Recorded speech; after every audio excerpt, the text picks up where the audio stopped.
ನಮ್ಮನೆ ಯುವರಾಣಿ, ಹೇ ನಮ್ಮನೆ ಯುವರಾಣಿ. ನೀನ್ ಯಾಕೋ ಬಂದೆ ಇಲ್ಲಿಗೆ? ಕರೀದೆ ಬಂದವ್ರನ್ನ ಯಾವ್ದ್ರಲ್ಲಿ ಹೊಡಿತಾರೆ ಅಂತ ಗೊತ್ತೇನೋ? ಮೂರು ಬಿಟ್ಟವ್ರಿಗೆ ಅದೆಲ್ ಗೊತ್ತಿರುತ್ತೆ ಅನಿ. ಮೊದ್ಲು ಇವ್ರಿಗೆ ಆಚೆ ಹೋಗೋದಕ್ಕೆ ಹೇಳು. ಶುಭ ಕಾರ್ಯದಲ್ಲಿ ಇಂಥವ್ರು ಇರಬಾರ್ದು. ನನ್ನ ತಡೆದ್ರೆ ಚೆನ್ನಾಗಿರಲ್ಲ. ನನ್ಗೆ ಸೇರ್ಬೇಕಾಗಿರೋದನ್ನ ನಾನು ಕರ್ಕೊಂಡೇ ಇಲ್ಲಿಂದ ಹೋಗೋದು. ಮರ್ಯಾದೆಯಿಂದ ಇಲ್ಲಿಂದ ಹೋದ್ರಿ ಸರಿ, ಇಲ್ಲ ಅಂದ್ರೆ ಏನೋ ಮಾಡ್ತೀಯಾ? ನೀನ್ ಬೇರೆ ಟೈಮಲ್ಲಿ ಬಂದಿದ್ರೆ ನಾನಿಷ್ಟು ಮಾತಾಡ್ತಾನೆ ಇರ್ಲಿಲ್ಲ. ಶುಭ ಕಾರ್ಯ ನಡೆಯುವಾಗ ಬಂದಿದ್ಯಾ, ಅದಕ್ಕೆ ಮಾತಲ್ಲೇ ಮುಗಿಸ್ತಾ ಇದ್ದೀನಿ. ಸುಮ್ನೆ ಕಿರಿಕ್ ಮಾಡ್ದೆ, ಇಲ್ಲಿಂದ ಹೋಗು.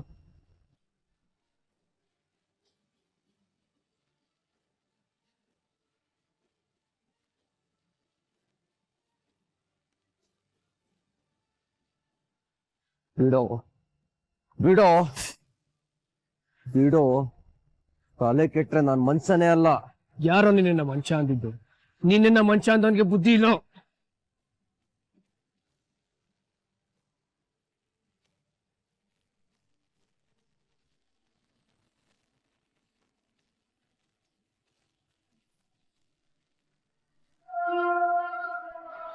ಈ ಪುಣ್ಯಾತ್ಮನ ಹೆತ್ತ ಮಹಾತಾಯಿ ಇವರೇ ಕಣೋ ಅನಿ.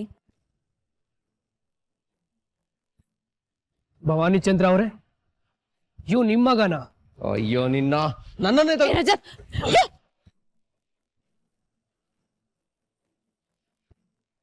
ಬೀದಿಲ್ ನಿಂತು ಒಡೆದಾಡೋದು, ಜಗಳ ಆಡೋದು ನಮ್ ಸಂಸ್ಕಾರ ಅಲ್ಲ. ಆದ್ರೆ ಮದ್ವೆ ಮನೆಗ್ ಬಂದು ಗಾಂಚಲಿ ತೋರ್ಸಿದ್ರೆ ತಲೆ ತಗ್ಸುವಂತ ವಂಶನೂ ನಮ್ದಲ್ಲ. ರಾಜ್ಗುರು ವಂಶ ನಮ್ದು. ಪ್ರೀತಿಯಿಂದ ಬಂದ್ರೆ ತಲೆ ಬಾಗ್ತೀವಿ, ಕೆಟ್ಟದ್ ಮಾಡ್ಲೇಬೇಕು ಅಂತ ಬಂದ್ರೆ ತುಳ್ದಾಕ್ತಿವಿ. ಏಯ್ ವಂಶದ ಬಗ್ಗೆ ದೊಡ್ಡದಾಗಿ ಕೊಚ್ಕೊಳ್ಬೇಡ್ವೋ. ಇನ್ನೊಬ್ಬನ ಹೆಂಡತಿನ ಕದ್ಕೊಂಡ್ ಬಂದು ಮದುವೆ ಆಗ್ತಿರೋ ಕೆಟ್ಟ ವಂಶ ನಿಮ್ದು. ನಿನ್ನ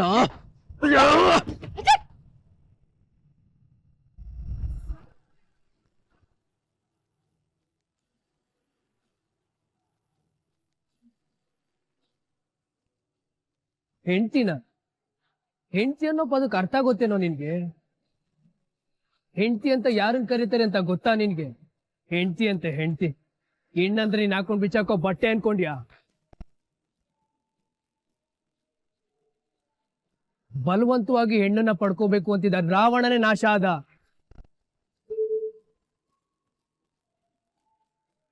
ಹೆಣ್ಣನ್ನ ಆಸೆಯಿಂದ ನೋಡಿದ ಮಹಿಷಾಸುರ ತನ್ನ ಸಾವನ್ನ ತಾನೇ ತಂದ್ಕೊಂಡ.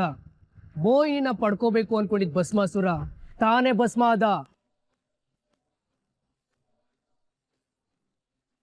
ಈಗಲ್ಲ ಕಣ, ಪುರಾಣ ಇತಿಹಾಸ ವೇದಗಳ ಕಾಲ, ಯಾವ ಕಾಲ ಬೇಕಾದ್ರೂ ತಗೋ. ಹೆಣ್ಣಿಗೆ ಅವಮಾನ ಮಾಡಿದವನು ಯಾವತ್ತೂ ಉದ್ಧಾರ ಆಗಿಲ್ಲ, ಆಗೋದೂ ಇಲ್ಲ.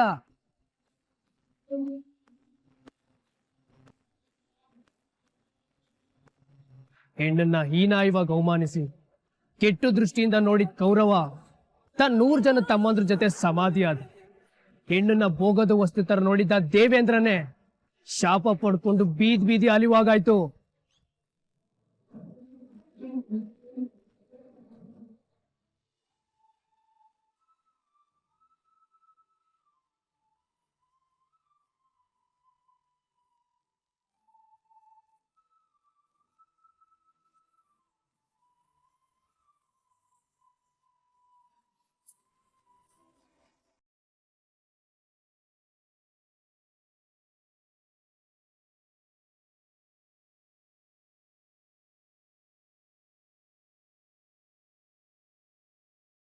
ಹೆಣ್ಣನ್ನ ಹೀನಾಯವಾಗಿ ಅವಮಾನಿಸಿ ಕೆಟ್ಟು ದೃಷ್ಟಿಯಿಂದ ನೋಡಿದ ಕೌರವ ತನ್ನ 100 ಜನ ತಮ್ಮಂದ್ರ ಜೊತೆ ಸಮಾಧಿ ಆದ.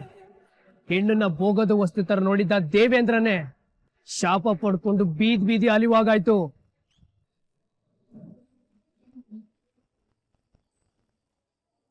ಇದಕ್ಕಿಂತ ನಿಮಗಿನ್ಯಾರು ಹೇಳೋದಕ್ ಬರೋದಿಲ್ಲ. ಇದಕ್ಕೂ ಮೀರಿ ನೀವೇನಾದ್ರೂ ಆಟ ಆಡಿದ್ರೆ ಎಲ್ರೂ ಅವ್ರ ಕೈಯಲ್ಲಿ ಕಾಲಲ್ಲಿ ಇರೋದನ್ನ ತಗೊಂಡು ನಿಮಗ್ ಹಾಗೆ ಬಾರಿಸ್ತಾರೆ. ಏಯ್, ಈ ಸಿನಿಮಾ ಡೈಲಾಗ್ ಎಲ್ಲ ನಿನ್ನ ಹತ್ರನೇ ಇಟ್ಕೊಳ್ಳೆ. ಭವಾನಿ ಅವ್ರೆ, ಬೆರಳು ಮಾಡಿ ಮಾತಾಡಕ್ಕಿಂತ ಮೊದ್ಲು ಅವಳು ಯಾರು ಅನ್ನೋದನ್ನ ಮರಿಬೇಡಿ.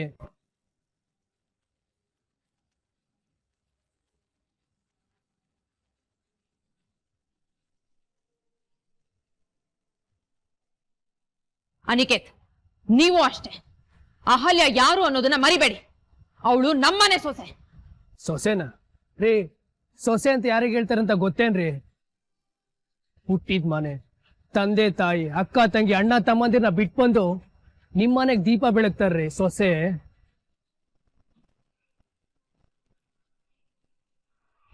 ನೀವೆತ್ ಮಗನ್ನ ನಿಮ್ ನಂತರ ತಾಯಾಗಿ ಸಾಕ್ತಾರೆ ಆ ಸೊಸೆ. ಪ್ರೇಮಿಯಾಗಿ ಪ್ರೀತಿಸ್ತಾಳೆ, ಹೆಂಡತಿಯಾಗಿ ನೀವು ವಂಶನ ಉದ್ಧಾರ ಮಾಡ್ತಾಳೆ, ನಿಮ್ ಮನೆನ ಬೆಳಗ್ತಾಳೆ. ಅವಳಿಗ್ರಿ ಸೊಸೆ ಅನ್ನೋದು. ಸೊಸೆನ ಕೆಲ್ಸದವಳ ನೋಡೋ ಅತ್ತೆ ಯಾವತ್ತಿದ್ರು ಕತ್ತೆನೆ ಆಗ್ತಾಳೆ. ನಿಮ್ ಮನೆಗ್ ಬರೋ ಸೊಸೆನ ಪ್ರೀತಿ, ವಿಶ್ವಾಸ, ಗೌರವ ಕೊಟ್ಟು ಕಾಪಾಡಿದ್ರೆ ನಿಮ್ಮನ್ನ ತಲೆ ಮೇಲೆ ಇಟ್ಟು ಮರೆಸ್ತಾಳೆ. ನಾಳೆ ದಿನ ಕಾಯಿಲೆ ಬಿದ್ದು ನೀವು ಮೂಲೆ ಸೇರ್ಕೊಂಡ್ರೆ ನಿಮ್ಗೆ ಅನ್ನ ತಿನ್ಸೋದಕ್ಕೆ ನಿಮ್ ಮಗಳು ಬರಲ್ಲ. ಇಲ್ಲಿದ್ದಲ್ಲ ನಿಮ್ ಮಗ, ಅವನು ಬರಲ್ಲ. ಬರೋದ್ ನಿಮ್ ಸೊಸೆನೆ. ಸೊಸೆ ಅನ್ಬಿಟ್ರೆ ಆಗಲ್ಲ ಕಣ್ರಿ. ಮನೆಗ್ ಬರೋ ಸೊಸೆನ ಕಣ್ ರಪ್ಪೆ ತರ ನೋಡ್ಕೋಬೇಕು. ನಿಮ್ ಮಗ ದಾರಿ ತಪ್ಪಿ ಹೆಣ್ಮಕ್ಳನ್ನ ಬೋಗೋದೊಸ್ತು ತರ ನೋಡ್ತಿದ್ದಾನೆ ಅಂದಾಗ್ಲೇ ಕಾಲಲ್ಲಿರೋದು ಅಥವಾ ಮೂಲಲ್ಲಿರೋ ಪೊರ್ಕಿನ ತಗೊಂಡು ಹೊಡೆದು ಬುದ್ಧಿ ಕಲ್ಸಿದ್ರೆ ಇವತ್ತಿಗೆ ನೆಟ್ಟಿಗಾಗಿರ್ತಿದ್ದ. ಇವನನ್ನ ಸರಿ ದಾರಿಗೆ ತರೋದಕ್ಕೆ ಅಮಾಯಕ ಹಳ್ಳಿ ಹುಡುಗಿನ ಇವನಿಗೆ ಹೆಂಡತಿಯಾಗಿ ಕಟ್ಟೋದಕ್ಕೆ ನೋಡಿದ್ರಲ್ಲ, ಛೇ. ಏಯ್, ನಿನ್ನ ಬಾಸ್ನ ಕೇಳೋದಕ್ಕೆ ನಾವಿಲ್ಲಿಗೆ ಬಂದಿಲ್ಲ. ಅಫಿಷಿಯಲ್ ಆಗಿ ಅವಳು ನನ್ನ ಹೆಂಡತಿ. ನನಗೆ ಹೇಗ್ ಬೇಕೋ ಹಾಗಿರ್ತೀನಿ. ಅದು ನನ್ನ ಇಷ್ಟ ಕಣಲೆ. ಅವಳು ನನ್ನ ಹೆಂಡತಿ, ನನಗ್ ಬೇಕು ಅಷ್ಟೇ. ಇಲ್ಲ ಅಂದ್ರೆ ಪೊಲೀಸ್ನ ಕರ್ಕೊ ಬರ್ತೀನಿ. ಹೇಯ್, ಇಷ್ಟೊತ್ತು ಅನಿಕೇತು ಪ್ರೀತಿಯಿಂದ ನಿಮ್ಗೆ ಬುದ್ಧಿ ಮಾತು ಹೇಳಿದಾನೆ. ಆ ಬುದ್ಧಿ ಮಾತು ಅರ್ಥ ಆಗ್ಲಿಲ್ಲ ಅಂದ್ರೆ ಹೇಳಿ, ನಿಮ್ಗೆ ಹೇಗ್ ಬೇಕೋ ಹಾಗೆ ಹೇಳ್ತೀನಿ. ಏನ್ರಿ ಏನ್ರಿ ಕೇಸ್ ಕೊಡೋದು ನೀವು? ಯಾವ ಪೊಲೀಸ್ ಕಂಪ್ಲೇಂಟ್ ಕೊಡ್ತೀರಾ? ಮದ್ವೆ ಆಗಿದ್ 3 ಗಂಟೆಗೆ ನಿಮ್ ಮದ್ವೆ ಮುರಿದ್ ಬಿತ್ತು ಅಂತ ಪೊಲೀಸ್ ಗೊತ್ತಾದ್ರೆ ಅದೇ ಪೊಲೀಸರು ಲಾಠಿ ಬೂಟು ತಗೊಂಡು ನಿಮ್ನ ಒದ್ದು ಒಳಗ್ ಹಾಕ್ತಾರೆ. ನೀವಿಬ್ರು 3 ವರ್ಷ ದೂರ ಇದ್ದೀರಾ ಅಂತ ಕಾನೂನು ಗೊತ್ತಾದ್ರೆ ಸಾಕು, ಆ ಮದ್ವೆ ಅಂತಾನೆ ಅನ್ಸ್ಕೊಳಲ್ಲ. ನಿಮ್ಮಂಥ ಸೈಕೋ ಬಗ್ಗೆ ಪೊಲೀಸ್ ಕಂಪ್ಲೇಂಟ್ ಕೊಟ್ರೆ ಸಾಕು, ಬರೀ ನೀವಷ್ಟೇ ಅಲ್ಲ, ನಿಮ್ಮಮ್ಮನೂ ಜೈಲಿಗೆ ಹೋಗ್ತಾರೆ.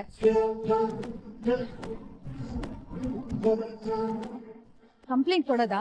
ಹ, ನಿಮ್ ಬಗ್ಗೆ ನಿಮ್ಮಮ್ಮನ ಬಗ್ಗೆ ಕಂಪ್ಲೇಂಟ್ ಕೊಡೋದಾ? ಮೀರಾ, ನೀನೇ ಗಂಟು ನೋವು ಮಾಡ್ಕೋತೀಯ. ಹೇಳೋದು ಹೇಳಾಗಿದೆ. ಅರ್ಥ ಮಾಡ್ಕೋತಾರೋ ಅನರ್ಥ ಮಾಡ್ಕೋತಾರೋ ಅವ್ರಿಗೆ ಬಿಟ್ಟಿದ್ದು. ಭವಾನಿ ಅವ್ರೆ, ಒಂದ್ ಮಾತಂತೂ ಸತ್ಯ. ನೀವ್ ನಿಮ್ ಮಗನ ಇಲ್ಲಿಂದ ಕರ್ಕೊಂಡು ಹೋದ್ರೆ ನಿಮ್ ಮಗ ಅನ್ನೋ ಪ್ರಾಣಿ ಬದುಕೋತಾನೆ. ಅದನ್ ಬಿಟ್ಟು ಚೌಟ್ರಿ ಒಳಗಡೆ ಏನಾದ್ರು ಕಾಲಿಟ್ರೆ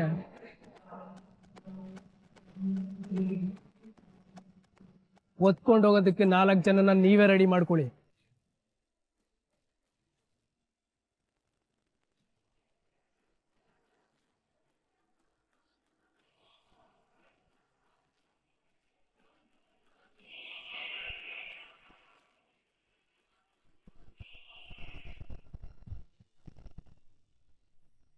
ಏಯ್ ಏಯ್, ನಮ್ಮಮ್ಮನ ಎದುರಿಸ್ತೀಯನೋ? ನಮ್ಮಮ್ಮನ ಎದುರಿಸ್ತೀಯ ನಿನ್ನ? ರಜತ್, ನನ್ ಮಾತ್ ಕೇಳ. ದುಡುಕ್ಬೇಡ್ವೋ, ನಿಂತ್ಕೋ. ಮಿಸಸ್ ಭವಾನಿ ಚಂದ್ರ ಅವರೇ, ನಿಮ್ ಜೊತೆ ನಾವು ಮಾಡ್ಕೊಂಡಿರೋ ಬಿಸ್ನೆಸ್ ಒಪ್ಪಂದದ ಬಗ್ಗೆ ನಾವು ಒಂದ್ಸಲ ಥಿಂಕ್ ಮಾಡ್ಬೇಕಾಗುತ್ತೆ.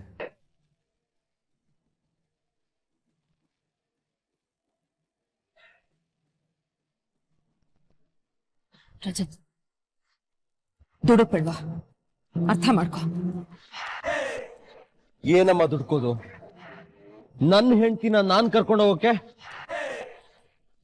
ಇವ್ರ ಮನೆ ಪರ್ಮಿಷನ್ ತಗೋಬೇಕಾ? ನಿನ್ನ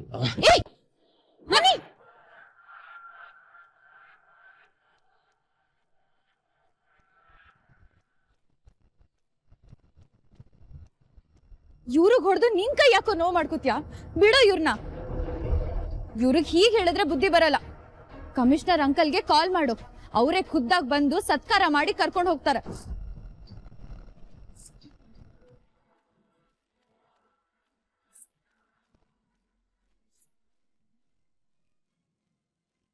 ರಜತ್, ಅರ್ಥ ಮಾಡ್ಕೊಳ್ಳೋ. ಈ ಕೇಸು ಕಮಿಷನರ್ ತನಕ ಹೋಗ್ತಾ ಇದೆ. ಎಸ್ಐಗಳ ಜೊತೆ ನಿನ್ ಕೇಸ್ ಬಗ್ಗೆ ಪರದಾಡ್ತಾ ಇದ್ದೀನಿ ನಾನು. ಇನ್ ಕಮಿಷನರ್ ಲೆವೆಲ್ಗೆ ಹೋದ್ರೆ ಬಾ ನನ್ ಜೊತೆ. ಬಾರು ಏಯ್ ಸುಮ್ನೆ ಬಿಡಲ್ಲ ಕಣೋ ನಿನ್ನ, ಸುಮ್ನೆ ಬಿಡಲ್ಲ. ಬಾರು. ನಾನಂತೂ ನಿನ್ ತಂಟೆಗೆ ಬರಲ್ಲ. ನೀನೇನಾದ್ರೂ ನನ್ನ ತಂಟೆಗೆ ಬಂದ್ರೆ ನಿನ್ ಗತಿ ನೆಟ್ಟಿಗಿರಲ್ಲ. ಹೌದು, ನಿನ್ನ ಸುಮ್ನೆ ಬಿಡಲ್ಲ, ನಿಮ್ನ ಸುಮ್ನೆ ಬಿಡಲ್ಲ. ಬಾರು. ಈ ದ್ವೇಷ ಇಲ್ಲಿಗೆ ನಿಲ್ಲಲ್ಲ. ನಿಮ್ಮಲ್ಲಿ ಯಾರನ್ನಾದ್ರೂ ಏಯ್, ನೀನ್ ನನ್ನ ಫ್ಯಾಮಿಲಿ ಮೆಂಬರ್ಸ್ನ ಮುಟ್ಟೋದು ದೂರದ ಮಾತ್ಕಣೋ. ಅವ್ರನ್ನ ಕಣ್ಣಿಂದ ನೋಡಿದ್ರು ನಿನ್ ಕಣ್ಗುಡ್ಡೆ ಕಿತ್ತಾಕ್ಬಿಡ್ತೀನಿ. ಬಾರು, ನಾ ಹೇಳ್ತಾ ಇದ್ದೀನಿ ತಾನೆ. ಬಾರು. ಓಡೋಣ ಮೀರಾ.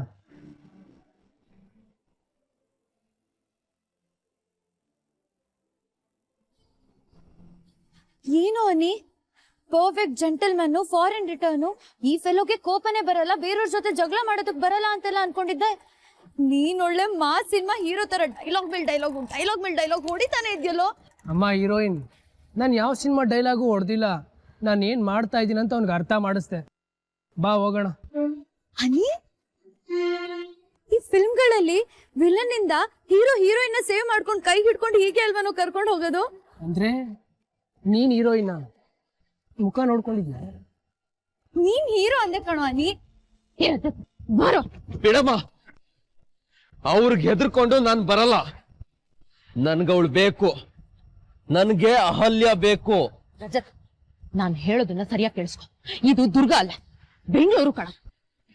ದುರ್ಗದಲ್ಲಿ ನಮ್ಗೆ ಕಾಂಜಿ ಪಿಂಜು ಜನರು ಎದುರಾಗ್ತಾ ಇದ್ರಲ್ಲ, ಆ ರೀತಿ ಅಲ್ಲ ಇವ್ರು. ಇವ್ರಿಗೆ ಇನ್ಫ್ಲೂಯೆನ್ಸ್ ಇದೆ. ಇವ್ರ ಮನಸ್ಸು ಮಾಡಿದ್ರೆ ನಾವ್ ಇದೀವಿ ಅನ್ನೋದನ್ನೇ ಮರೆಸ್ಬಿಡ್ತಾರೆ.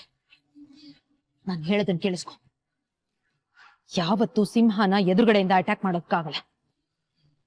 ಒಂದ ಹಿಂದ್ಗಡೆಯಿಂದ ಅಟ್ಯಾಕ್ ಮಾಡ್ಬೇಕು, ಇಲ್ಲ ಮೋಸದಿಂದ ಹೊಡಿಬೇಕು. ಇವ್ರನ್ನ ಹೇಗ್ ಹೊಡಿಬೇಕು ಅಂತ ನನಗೆ ಚೆನ್ನಾಗ್ ಗೊತ್ತಿದೆ. ನನ್ ಮಾತ್ ಕೇಳ, ಈಗ ನಡಿ.